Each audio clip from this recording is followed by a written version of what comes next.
ইয়া দেখিছেনে মাসাজ দিয়াৰ পাছতে খুব এটা ধুনীয়া গ্লো আহিছে স্কিনত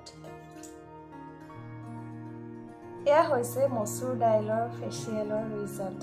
আপোনালোকে দেখিছেনে কিমান ধুনীয়া গ্লো দিছে স্কিনত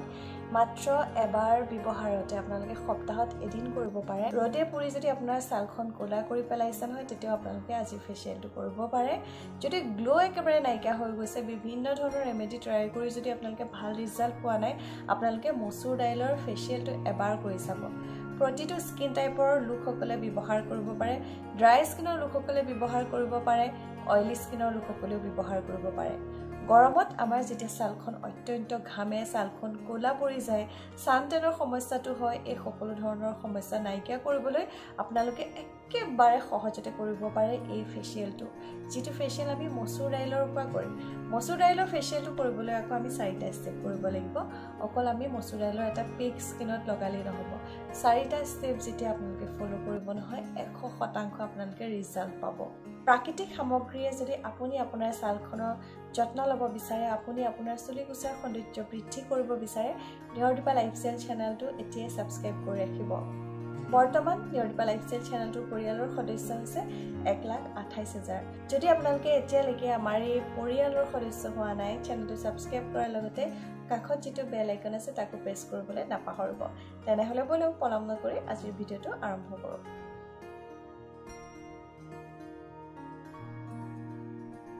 হাই ফ্ৰেন্ডস কি খবৰ আপোনালোকৰ আশা কৰিছো সকলোৰে ভাল পুনৰ এটা নতুন ভিডিও লৈ মই দীপাঞ্জলি আপোনালোকৰ মাজলৈ আহিছো গৰমৰ দিনৰ কাৰণে আপোনালোকৰ বাবে খুব ইফেক্টিভ এটা বিউটি ট্ৰিটমেন্ট লৈ আহিছো যেটো আপোনালোকে একেবাৰে সহজতে কৰিব পাৰিব আমাৰ প্ৰত্যেকৰে পাকঘৰত একেবাৰে সহজতে পোৱা এবিধ সামগ্ৰী হৈছে মসুৰ দাইল আজি মই আপোনালোকৰ লগত শেয়াৰ কৰিব বিচাৰিছো মসুৰ দাইলৰ আপোনালোকে ফেচিয়েল কিদৰে কৰিব মই ফেচিয়েল বুলি কৈছো ফেচিয়েল মানে হৈছে আমি 4টা ষ্টেপ ফলো কৰিব লাগিব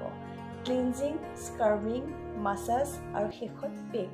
তেতিয়াহে আপোনালোকে ৰিজাল্ট পাব সপ্তাহত মাত্ৰ আপোনালোকে এটা দিন কৰিলে যথেষ্ট ভাল ৰিজাল্ট পাব মসুৰ দাইলত ভৰপূৰ মাত্ৰাত এন্টিঅক্সিডেন্ট আছে স্কিনখন আপোনাৰ টাইট কৰিব আমাৰ বলি ৰেখাৰ সমস্যাটো যাতে সোনকালে নাহে তাৰ বাবে আপোনালোকে ঘৰতে একেবাৰে সহজ পদ্ধতিত মসুৰ দাইলৰ ফেচিয়েল কৰিব পাৰে এতিয়া গৰম যথেষ্ট পৰিছে আৰু গৰমত আমাৰ ছালখন কোলা পৰি যায় ৰ'দত যেতিয়া আমি ওলাই যাওঁ সূৰ্যৰ ইউভি ৰশ্মি আমাৰ ছালখনৰ যথেষ্ট অনিষ্ট কৰে গৰমৰ দিনকেইটাত সপ্তাহত মাত্ৰ এদিন আপোনালোকে এই ফেচিয়েলটো কৰিলে ইয়াৰ ৰিজাল্ট আপোনালোকে বহুত বেছি ভাল পাব আজিৰ ফেচিয়েলটোৰ কাৰণে মই আপোনালোকৰ লগত শ্বেয়াৰ কৰিম এটা ক্লিনজিং এটা স্ক্ৰাবিং এইটো হৈছে মাসাজ ক্ৰীম আৰু এটা পেক আমি 4টা ষ্টেপ কৰিবই লাগিব আপোনালোকে এটা ষ্টেপ কৰিলে নহব পিছত আকৌ মোক কমেন্ট কৰি আপোনালোকে সুধিব যে আমি গোটেইকেইটা ষ্টেপ কৰিবই লাগিব নেকি গোটেইকেইটা ষ্টেপে আমি কৰিম মসুৰ দাইলৰ পৰা কৰিম কেনেকৈ বনাম মই গোটেইখিনি শ্বেয়াৰ কৰিম আপোনালোকৰ লগত প্ৰথমতে আমি আৰম্ভ কৰিম এতিয়া ফেচিয়েলটো কৰিবলৈ ফেচিয়েলটো কৰিবৰ কাৰণে প্ৰথমতে আপুনি মুখখন ভালদৰে ক্লিন কৰি ল'ব লাগিব ইয়াৰ কাৰণে মই ক্লিনজিং আপোনালোকৰ লগত বনাই ৰাখিছো এয়া হৈছে মসুৰ দাইলৰ ক্লিনজিং এতিয়া আমি স্কিনখন ক্লিন কৰি লম তাৰ কাৰণে মই আপোনালোকৰ লগত শ্বেয়াৰ কৰি মসুৰ দাইলৰ ক্লিনজিংটো আপোনালোকে কেনেকৈ তৈয়াৰ কৰিব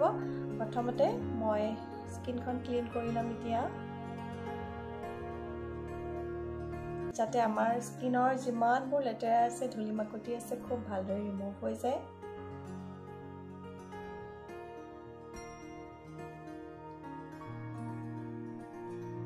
ডিঙিটো আমি ভালদৰে সাফা কৰি লম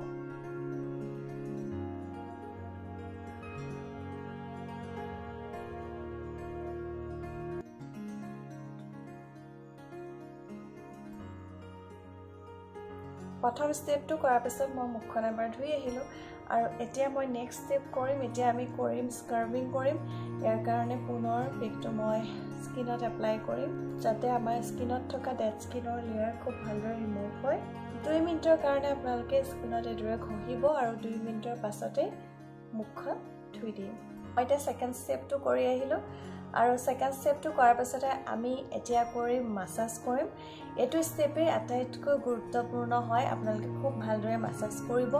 যেতিয়া আপোনালোকে ভালদৰে মাসাজ কৰিব ইয়াৰ ফলত খুব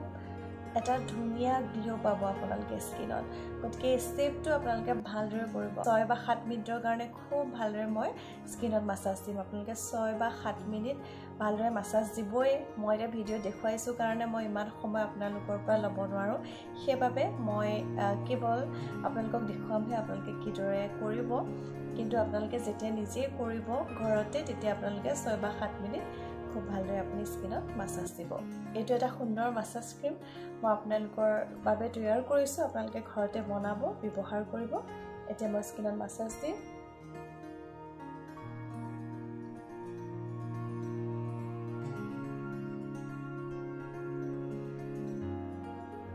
প্ৰথমতে ভালদৰে স্কিনত এপ্লাই কৰি লৈছো ডিঙিটো খুব ভালদৰে এপ্লাই কৰিব প্ৰথমতে আমি সাৰ্কুলাৰ মোশনত খুব ভালদৰে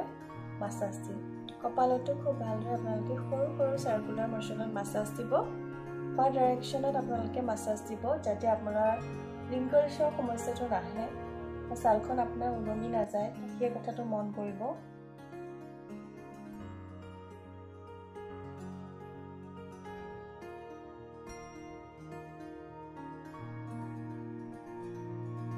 আপোনালোকে খুব ভালদৰে এই ষ্টেপটো ফলো কৰিব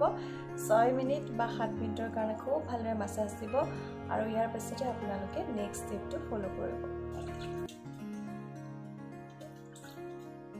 এটা দেখিছেনে মাসাজ দিয়াৰ পাছতে খুব এটা ধুনীয়া গ্লো আহিছে স্কিনত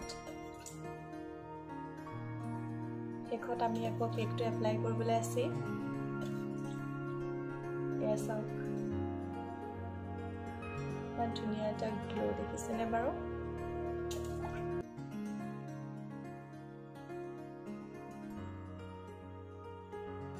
এতিয়া মই পেকটো আপোনালোকক এপ্লাই কৰি দেখুৱাইছো